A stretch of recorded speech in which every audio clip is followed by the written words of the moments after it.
नमस्कार, मैं अनुराधा पौडवाल 26 नवंबर को पैनोरमा स्टार सीज़न 6 के कार्यक्रम में पूर्णिया बिहार आ रही हूँ। मुझे पैनोरमा ग्रुप के निर्देशक संजीव मिश्रा जी ने बुलाया है, तो हम सब मिलते हैं पैनोरमा ई होम्स में शाम 7 बजे। नमस्कार। भारतीय जनता पार्टी अपने हिसाब से अपनी रणनीतियाँ बनाती है, कब किसे दोस्त और कब किसे दुश्मन बना ले, ये बातें कहना बड़ा मुश्किल होता है। भारतीय जनता पार्टी 2009 से जब से सत्ता में आई है इस देश के, तब से कई ऐसे परिवर्तन हुए हैं, कई ऐसे दोस्त दुश्मन बने हैं जिसको लेकर के चर्चाएं खूब होती हैं। जब कश्मीर में भारतीय जनता पार्टी को ज़रूरत पड़ती है मुफ्ती की, तो वो उसके साथ अपनी दोस्ती गांठ लेती है। अब इन सारी बातों को लेकर के एक तरफ जहां भारतीय जनता पार्टी चर्चा में है, वहीं आपको बता दें कि 2024 के चुनाव से पहले जिस तरह से नीतीश कुमार ने मुहिम खड़ी की है, उस मुहिम में भारतीय जनता पार्टी की ज़मीन हिला के रख दी है।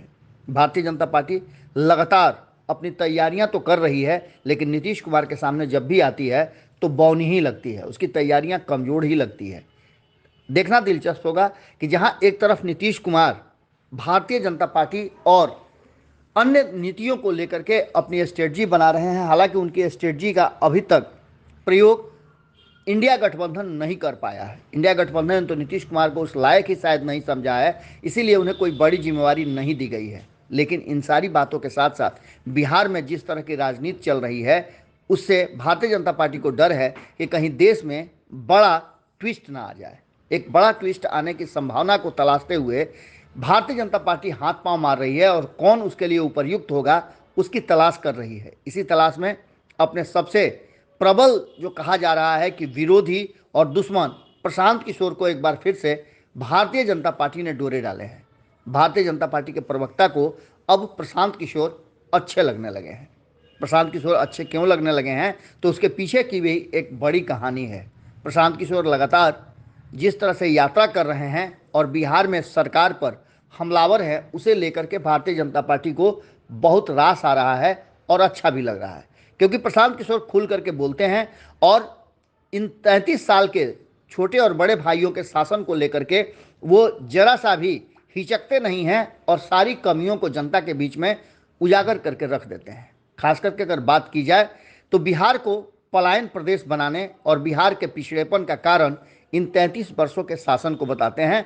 इसके साथ साथ ये भी बताते हैं कि इससे पहले कांग्रेस ने भी बिहार को वही किया जो आज ये 33 वर्ष से दोनों भाई मिल करके कर रहे हैं। ऐसी स्थिति में भारतीय जनता पार्टी के लिए कहीं ना कहीं एक बड़ा कहा जा रहा है कि फायदेमंद साबित होते नजर आ रहे हैं प्रशांत किशोर।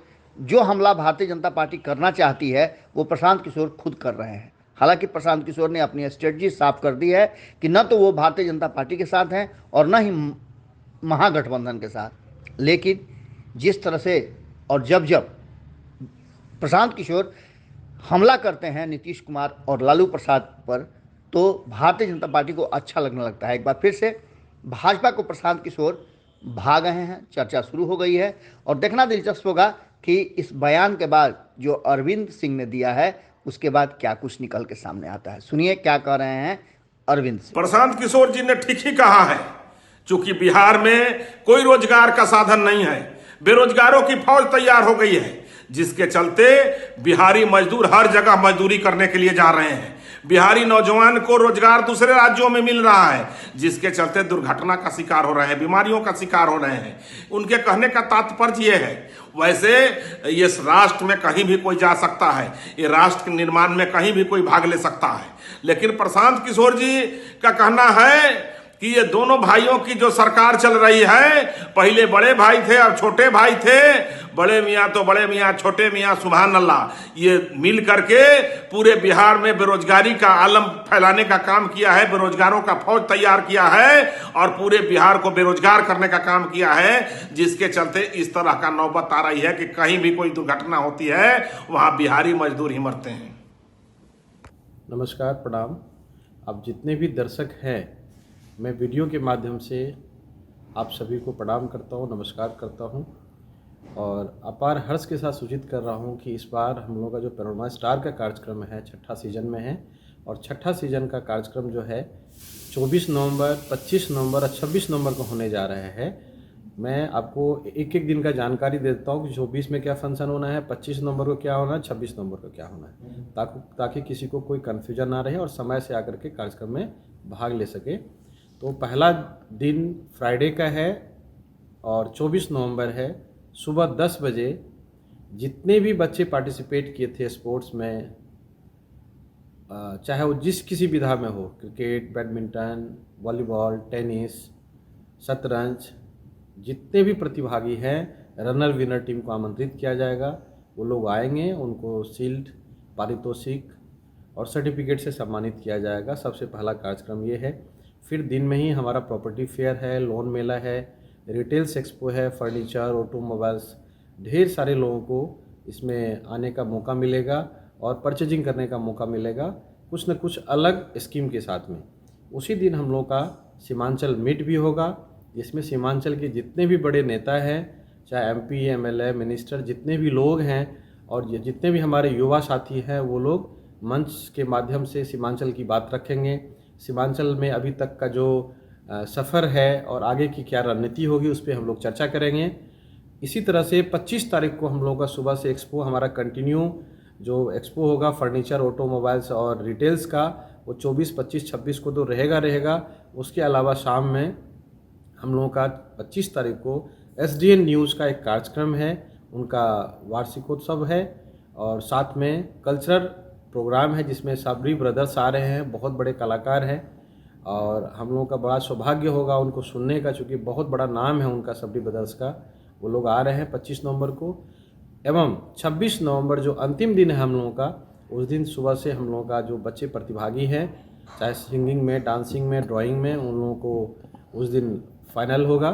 रैम्प शो भी बच्चों का होना है, सिंगिंग, डांसिंग, ड्राइंग भी होना है, सभी का फाइनल होगा 26 नवंबर को। शाम में फिर 5 बजे से हम लोगों का लक्की ड्रॉ है।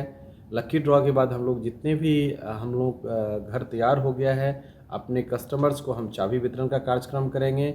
और उसी दिन 26 नवंबर संडे का दिन है, जो कि अगले दिन भी छुट्टी है मंडे को, तो हम लोग जानबूझ करके संडे को रखे हैं कि सभी लोग उसमें भाग ले सके और आ सके, आनंद ले सके। चूँकि उस दिन हम लोगों का इंडिया कई बहुत बड़े नेम फेम है, अनुराधा पौडवाल जी वो आ रही हैं।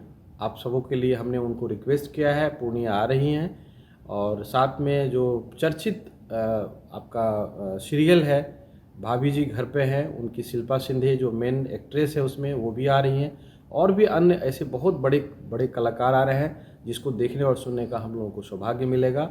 आप जितने भी दर्शक हैं, हमको सुन रहे हैं, हमारे जानकार हैं, रिश्तेदार हैं, कीथ एंड कीन है, कंपनी से जुड़े लोग हैं, कस्टमर्स हैं, जितने भी लोग हैं, मीडिया बंधु हैं, सभी से मैं आग्रह करता हूँ, निवेदन करता हूँ कि 24 नवंबर, 25 नवंबर और ख़ास करके 26 नवंबर का शाम कुछ अलग होगा।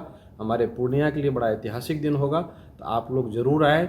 और मैं आग्रह करूँगा, एक चीज़ और मैं बताऊँगा कि आप अपने साथ गेट पास ज़रूर लाएँ। जिनको भी हमने आमंत्रण भेजा है, कार्ड भेजा है, नहीं भेजे हैं, तो आप हो सकता है कि हमसे गलतियां हो गई होगी, आप तक कार्ड नहीं पहुंच पाया हो, तो गेट पास ज़रूर मंगवाएं। और एक चीज़, यदि आपके पास गेट पास नहीं पहुंच पाया है और यदि आपके पास मोबाइल पे सॉफ्ट कॉपी है हमारा गेट पास का, जो आमंत्रण कार्ड है वही हमारा गेट पास होगा। यदि आपके मोबाइल पे पहुंच गया है, नहीं पहुंचा, तो कहीं से मंगा करके आप एंट्रेंस गेट पे, चूँकि बिना गेट पास का एंट्री नहीं है, तो गेट पास अवश्य लाएं। या यदि मोबाइल पे है तो सिर्फ, लेकिन मोबाइल पे सिर्फ फैमिली वाले को अलाउ होगा, बैचलर को अलाउ नहीं होगा। फैमिली के साथ यदि आप आ रहे हैं और आपके मोबाइल पे गेट पास है तो आपको वहाँ एंट्री दे दी जाएगी। बहुत बहुत धन्यवाद, आपका इंतज़ार रहेगा। 24 नवंबर, 25 नवंबर, 26 नवंबर, फ्राइडे, सैटरडे, संडे।